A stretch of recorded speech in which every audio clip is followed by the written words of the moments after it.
Hello, Marcus and Jamie here. Hello, welcome to Test of Time, Love, Passion, and Hustle in the restaurant business. And Marcus and I are here today to talk to you about Staffing all issues. the things that we have going on here at Aroma Time. We are located Business-wise. Yeah. So we love to just bring you really cool things that are happening to us, things that we're going through. Our journey. Challenges and Good or bad.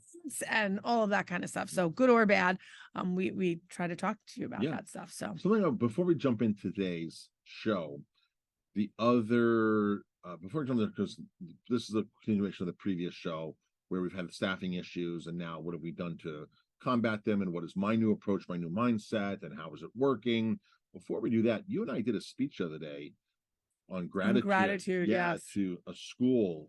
7th and 8th graders, 200 of them. And I got to tell you, we did not practice our speech. We've never done a speech on gratitude before. No. We're very grateful people. We have a lot of gratitude, but we've never done a speech on it. And more or less, we've really never done a dual speech like that. You'll always help me out on a speech. Yeah, no, I've never done that. So we were both, hired to do this speech. We're like, so.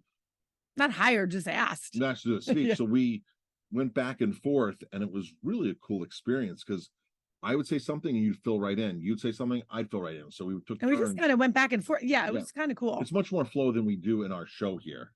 You think so? It flowed better? I talk over you. Well, I'm not letting you do that today. Okay. You just like to talk. You did at the beginning of our presentation talk and talk and talk and talk. And then finally you started the presentation. I spoke like a few words. You started. So one of the things that I love about Marcus is that he is so knowledgeable and really knows his stuff. I don't know how to do the things that he can do all the time. So let's see. Okay. Let's jump right into this episode. So we've been having challenges in the kitchen all year. As the previous episode talked about kitchen staff, front of the house staff too, but kitchen staff really. So we got back from Italy. We had a great trip to Italy. We took 18 guests, and it was an amazing trip. When we get back, we knew because our chef had given us 6 weeks notice. So it was her last day. She'd been with us for 6 years. And then when I got to Italy, I got a phone call from the other line cook saying he was leaving, which I knew he was leaving too. We just didn't know when. We had open conversations about it. And I even had the conversation before I left, like, what's happening? Because I know he's moving. The family's moving. So his wife got another job somewhere and they're moving. Oh, it's going to take a while. And the first day in Italy, I got a call. When are you back? I need to give my notice. And I'm like, man, we just had this conversation 2 days ago and you told me it'd be a while. I'm like, please wait till I get back in 2 weeks. Right. He waited another 2 weeks. So he gave a month's notice. So he did the right thing, and it was open communication. I'm very sad that they're both gone because they played an integral role in our kitchen. So now we've promoted somebody. We hired a new person in the kitchen. But what's the biggest thing that you have really done? I think you've become more organized is probably the biggest thing, right? That you've done in terms of and taking responsibility. You're 100% right. I become more organized. I started reading this book called Work, which is an amazing book about mise en place and a chef and chefs and how they have to be organized in the kitchen. And I've applied that to my office part, my administrative work. But the one big thing that I've always talked about this, if you hear it in my speeches or my TikTok, I always talk about taking responsibility. It's your fault. If you're having problems in your business, your marriage, whatever, it's your fault. Take responsibility, right? You're overweight for a reason. I'm overweight because it's my fault, right? So we have to accept the blame, and then we can take control and make changes. So with all this kitchen turnover staff, I have a new approach now. I'm the one who's responsible. I've always been the executive chef, but now I'm the executive chef who has a chef coat on every night, and I'm on the line every night. And I'm the person who's patiently training the new staff, showing them, taking the responsibility on of doing the prep list, organizing, doing part of the inventory, doing the ordering.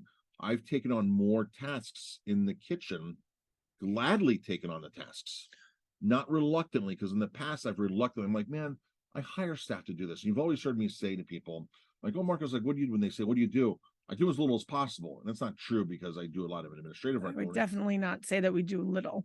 But when it comes time to open the doors, I want to do as little as possible because I don't want to be the one in the kitchen. I don't want to be stuck in the kitchen, this and Right. that. But now I've had that chef coat on. I'm in the kitchen again. I'm on the line. I'm training and training and training and training. And I'm approaching it like my paycheck is the executive chef job. And it's made a huge difference in my time because I've been more organized. So I have just as much time to do this. I thought I didn't have time to take on this role. So I have more time. The kitchen is more efficient. The kitchen's making more money. The staff is learning a ton more. Learning it quicker too, right? Learning it quicker and doing it the right way the first time. Food's getting out quick, more guest satisfaction, more variety in our menu. Yeah, the menu has definitely had a lot of new specials coming in. In the last 2 months since I've taken this role on, or 4 weeks, and there's been more specials in 4 weeks than there's been in 6 months.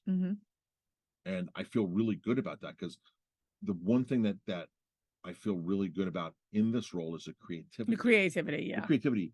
Be able to work with dishes. And I got to tell you, we went to Mexico in September, October. We went to Italy in October to the beginning of November. November, yeah. And I took back ideas from those from the food that we ate there.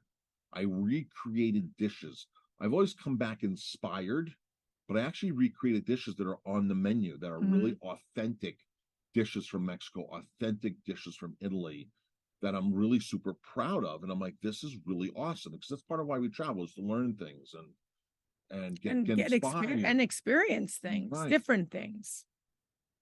So I learned in Italy that simplicity rules. Simple food, well executed, don't overdo the garlic. We've always done simple, but we've taken it to another level. You've definitely taken it to another level. And the food in Mexico, just super rustic and just lots of flavors. And so I've really been inspired by our travels, and I've been putting through in the kitchen. And see my chef's knives back there, back behind you, wherever they are, back there. Yeah, back there. You got it.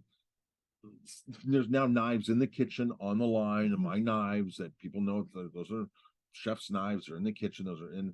I can go back there. My cutting board's back there. My station's back there. I can go back and I feel at home again, back in the kitchen. I think I've done kind of the same thing in the dining room, where I'm taking responsibility at nighttime, and sitting staff down and talking to them about the night and about what's going on, and really just grabbing hold of it and training them. You've done a really good job with communicating with the staff and training, and you're after your post shift meetings. We've been done more pre-shift meetings than ever. We're putting up demo plates. We've never put up this many demo plates before. We're putting up demo plates so the staff can actually taste the food and sell it.